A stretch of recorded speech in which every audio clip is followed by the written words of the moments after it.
Hey, what is up guys? It's your boy Speed here.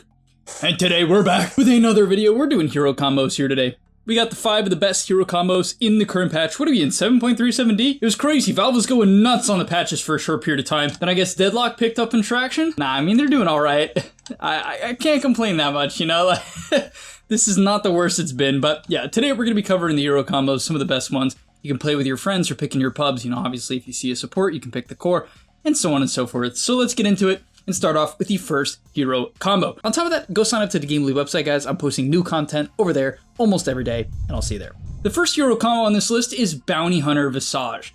This is one of my favorite in the game, not only because it's like kind of funny, but also because it's really good. So why is it funny? If you don't understand this combo, I feel like it's pretty straightforward, but basically it's called the Gold Generation combination. So Visage has this facet called Death Toll. If he gets kills with Soul Assumption when he has charges, he gets 35 gold per charge. I believe it's up to 210 gold, and this is pretty crazy because that ability is a 4-second cooldown. Track gives 130 self bonus gold and 40 ally gold at level 1. That depends how many allies contributed to the kill, but you can get up to 290 gold from an early game track, which is pretty unbelievable. So basically, early game kills, you're gonna get about an extra 350 to 400 gold on average if you track someone and then kill them with Death Toll. And you might be saying, okay, but Speed, surely strategies like this will lack damage, but I really don't think so. You know, Visage is quite a high damage hero, and I think going Vessel on Bounty Hunter is the best way to get people low, right? You're gonna chip them down, and then Visage can easily kill them off with a couple of rounds of Soul Assumption. On top of that, there's also other synergies I'd like to cover. Number one, the lane. I mean, the lane is just good, right? Bounty Hunter is a very tanky hero. He looks not tanky, but the fact that he has 8 base armor, 8.5 actually, a nasty 325 movement speed, and really strong abilities makes him really good to stand in front of Visage. He also can skill Shuriken Toss with Janata or Shuriken Toss with Shadow Walk, to be really, really high pressure. Basically, you can take Shuriken Toss in the early game, and for 65 mana, you get a slow and 100 damage. This is really good with Soul Assumption. You can go for kills like crazy. And then finally, if you take the Facet on Bounty Hunter through and through, you can kill creep waves with Shuriken Toss. And I actually think Visage is pretty bad at killing waves, especially when he's max W. In the early game, when Visage is max W, especially if he maxes his E next, which a lot do, he's actually quite slow at killing waves, where the Bounty can throw a Shuriken and help speed it up. So Bounty can kind of clear waves throughout the map, help Visage jungle, but you know, getting back to the original point, more so help Visage push out waves throughout the game. All right, getting to the next combo, we have Shadow Fiend Ogre Magi. I've really taken a liking to Ogre Magi as of late. I think the big reason why is just kind of how he settles in the meta. On top of that, they've nerfed a lot of the other heroes, melee heroes. And so Ogre has kind of just replaced some of the other heroes, or at least has come in and matched the other heroes. So what is good about Ogre Magi Shadow Fiend? It's not really a crazy combo. It's kind of like Bounty Hunter Visage, where there's just very natural synergies. It makes a lot of sense to people. It's a melee range lane. So first of all, you naturally have the synergy of Shadow Raises plus 2 disables. Ogre Magi is a slow and a stun. But most importantly, what's really awesome about this combo is the level 2 spike. Right, so Ogre Magi level 2 is insane because at level 1 he has no abilities with his facet. At level 2 he gets 3 skill points. Well, you can go 1-1-1, you can go 2 points ignite, 1 point bloodlust, 2 points ignite, 1 point stun. It's really up to you. Now, I think with Shadow Fiend, either is fine. I think going ignite stun is okay to set up for raises, but I also think just going ignite, bloodlust is totally fine because Shadow Fiend at level 2 is also insanely powerful, for the simple reason that he skills up Presence of the Dark Lord. Presence of the Dark Lord is Shadow Fiend's 3rd ability, and it's 4 armor reduction. Most importantly, if he gets kills with a Facet lasting Presence, he gets an extra 2 armor reduction per kill. This also lasts 70 seconds. 70 seconds, guys. This Facet has become one of the most powerful facets in the game, and widely regarded as extremely broken. And I don't blame people for thinking that, because 70 seconds of 2 armor reduction, and by the way, it doesn't go away if you die, which makes no sense. It also works with your 15 talent, which is Presence Aura affects buildings, so Shadow Fiend just shreds through buildings, like absolutely shreds through buildings. The level 2 timing, if you happen to get a kill, all of a sudden at level 2, you're reducing armor by 6, and you have Bloodlust, you know, and then you just beat the heck out of people. There's obviously a lot of good Shadow Fiend lanes. This hero is naturally just a lane dominator with this ability. You know, you could pair it with Tusk and Marcy, but I also just like throughout the game that Shadow Fiend can skip Mask of Madness if he's playing with Ogre Magi. So there's a build on Shadow Fiend where, yeah, you don't go Mask of Madness, and you just go Dragonlance into Shadowblade, or like Dragonlance into Manta, or Dragonlance into Sanjin Yasha, something like this. Like basically a lot of stats, a lot of HP. But if you do something like that, you lack a bit of attack speed, right, for sure. But with Ogre Magi, it kind of solves that problem, right? He just kind of gives you that Bloodlust all throughout the game. He's going to stand in front of you all throughout the game, and so the combo just makes a lot of sense. All right, getting to the third combo, we're getting really crazy here. This is one of the nastiest combos that I've seen recently, and it is, I don't think it's broken because Coddle isn't a particularly OP hero, but Storm is really good right now. So let's talk about Coddle, and let's talk about why this hero is so damn powerful, but only with Storm Spirit, and that's the combo, Coddle Storm. So you might be saying, Speed, this is a classic combo. We've seen this forever. What's new, right? What's new? You just give the Storm mana, right? Well, that's actually not true, not the full story. Really the big thing here is the facet Recall. So if you don't know what a Recall is, on a 21-second cooldown, Coddle can teleport to any hero on the map or teleport allies to him anywhere on the map.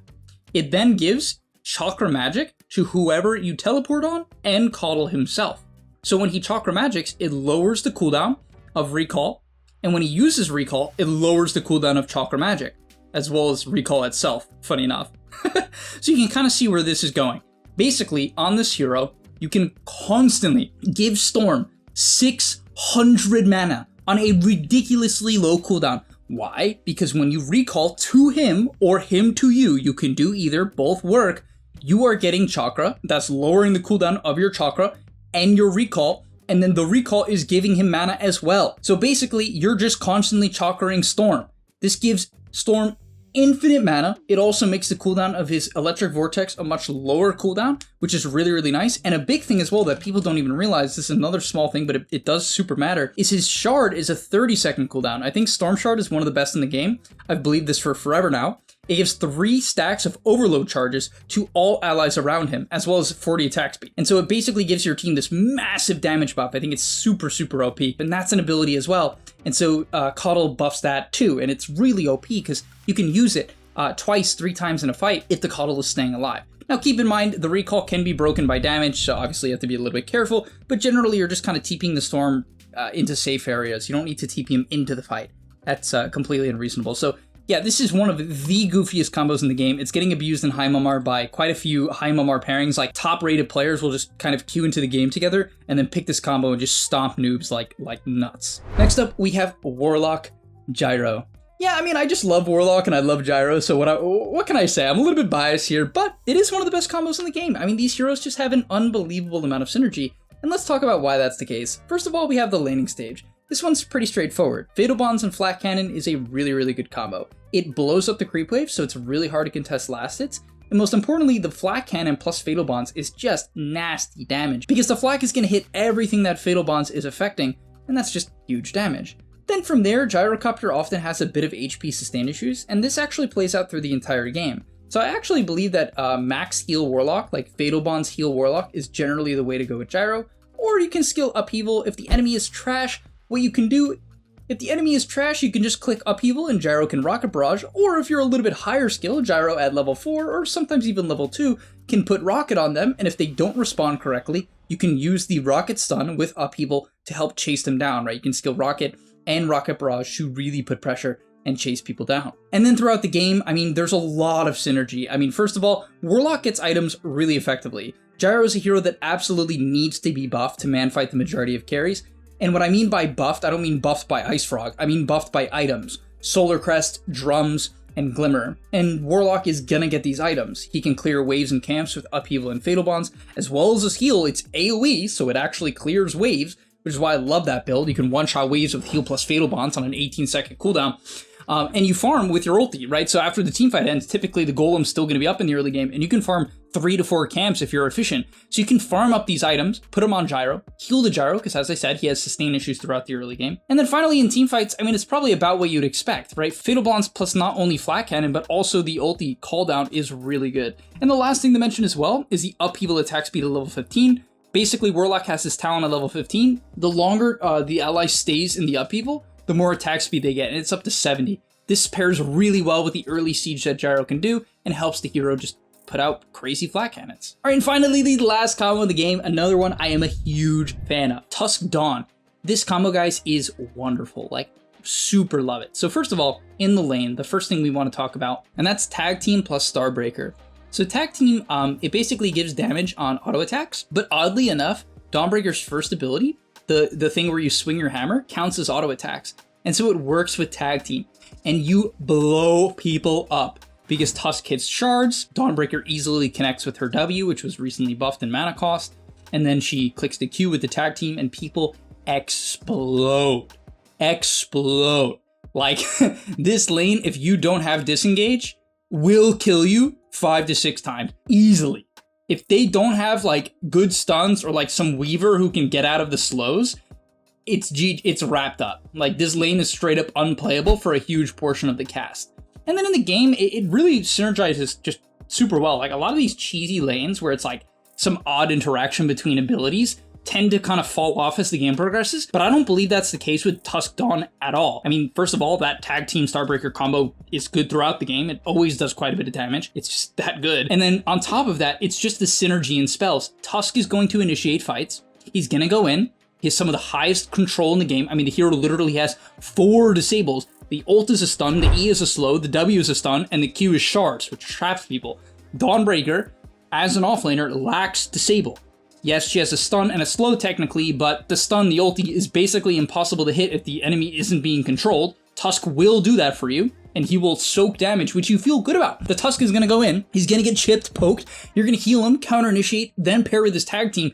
I mean, it just makes so much sense. Tusk can even make solo plays across the map from you, and it's easily to synergize your ulti with, you know, his setup. It just makes sense throughout the entirety of the game, and so this combo is easily one of my favorites right now. But alright, that's going to be all for today's video. Thank you guys so much for watching. If there's combos that you guys are using in your pubs, I'm sure the community would enjoy to hear what you have to say in the comment section down below. These are some of the most meta combos. I wouldn't say I went super wacky today. Probably the weirdest out of all of them is like Warlock Gyro. I would say the hardest one is Coddle Storm, but man, that one, it's something, guys. I'm telling you, it is something. If Coddle was a better hero, it would be like the most broken thing in the game right now, and I'm certain of that. Coddle is just kind of like, the issue with the combo is Coddle just, it's like bad laner.